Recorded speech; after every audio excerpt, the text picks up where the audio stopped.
Halo, selamat datang kembali di Ethical Hacking Series.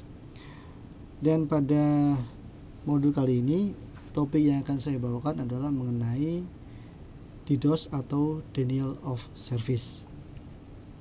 Pada dasarnya, yang dimaksud dengan serangan DDoS atau Denial of Service, tujuan utamanya adalah bagaimana supaya suatu website atau suatu aplikasi ini mengalami crash. Tentunya ketika website tersebut mengalami crash atau down, maka servis yang berjalan di atas website tersebut tidak akan bisa berjalan dengan normal, atau mungkin bahkan tidak bisa diakses.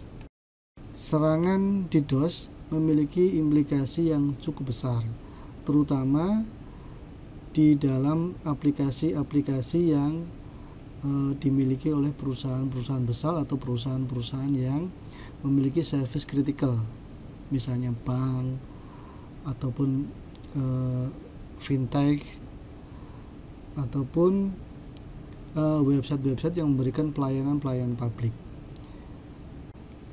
Tentu saja hal ini kan bisa merepotkan jika suatu layanan publik tiba-tiba tidak bisa diakses atau digunakan karena diserang dengan metode denial of service. Ada 3 tipe serangan denial of service. Yang pertama adalah volume based attacks, kemudian protocol attack, dan yang terakhir adalah application layer attack. Tipe serangan denial of service yang pertama, volume based attacks, pada dasarnya adalah membanjiri suatu website dengan sekian banyak request sampai website tersebut mengalami overload. Tipe yang kedua, protocol attacks, ini yang diserang adalah protokolnya. Dan yang ketiga, application layer attacks, yang diserang adalah di layer aplikasi. Sedangkan metode untuk melakukan denial of service ini ada beberapa macam. Antara lain adalah UDP, kemudian ICMP flood, kemudian SYN flood, selanjutnya ada ping of death, slow loris, NTP amplification, dan yang terakhir adalah HTTP flood. Bagaimana dengan tools yang bisa kita gunakan untuk melakukan serangan denial of service? Ada beberapa macam tools.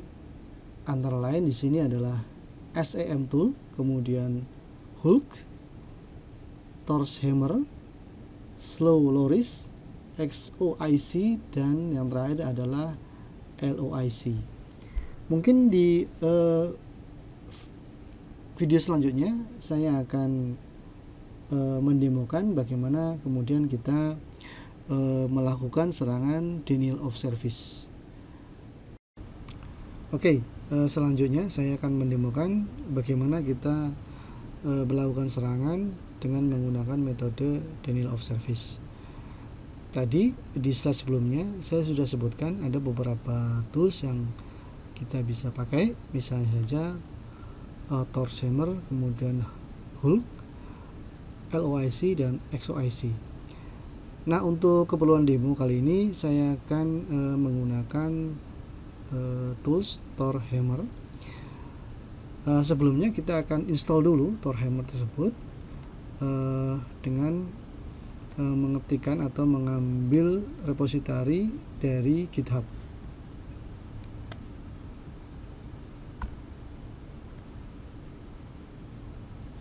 Oke.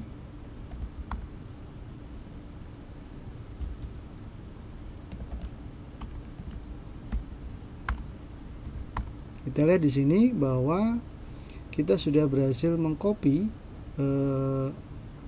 aplikasi Torchhammer yang dibangun dengan menggunakan bahasa Python ke dalam server Power Linux ataupun Kali Linux. Selanjutnya kita jalankan aplikasi tersebut, ya. Oke. sepertinya saya perlu menambahkan beberapa parameter terkait dengan Python. Saya akan coba lagi.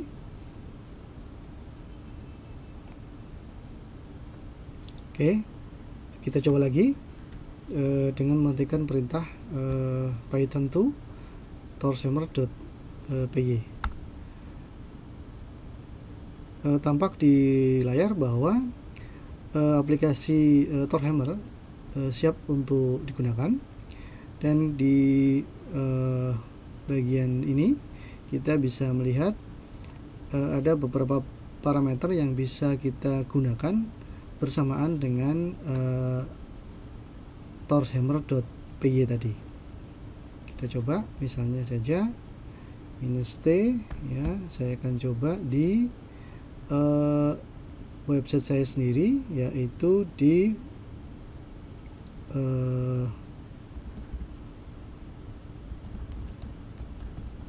oke, kita enter. Nah, ini kita lihat bahwa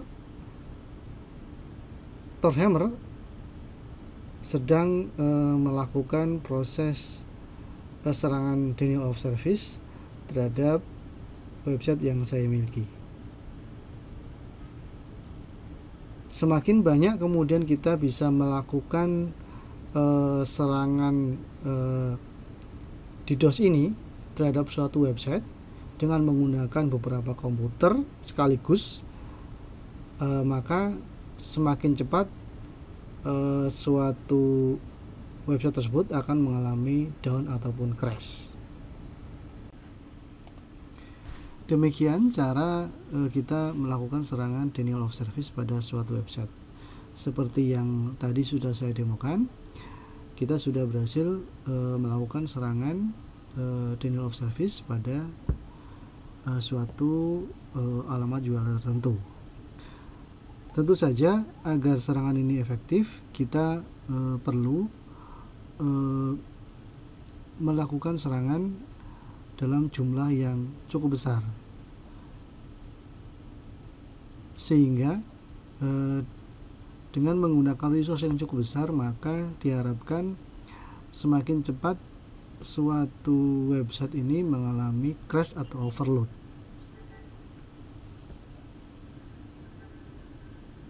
Bagaimana untuk mengatasi serangan-serangan tipe denial of service ini?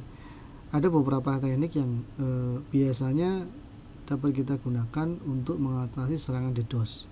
Misalnya saja adalah dengan menggunakan CDN atau Content Delivery Network seperti Akamai, kemudian Cloudflare, atau juga menggunakan beberapa firewall yang didesain untuk mampu menangani serangan denial of service. Di beberapa cloud juga sudah ada beberapa service yang ditawarkan sebagai perlindungan cloud terhadap virtual machine yang ada di dalam cloud tersebut. Ini misalnya kita temukan di alibaba.com. Ada semacam CDN yang ada di sana yang bisa mengatasi jika seandainya ada serangan DDoS terhadap suatu website yang di-host di dalam Alibaba Cloud.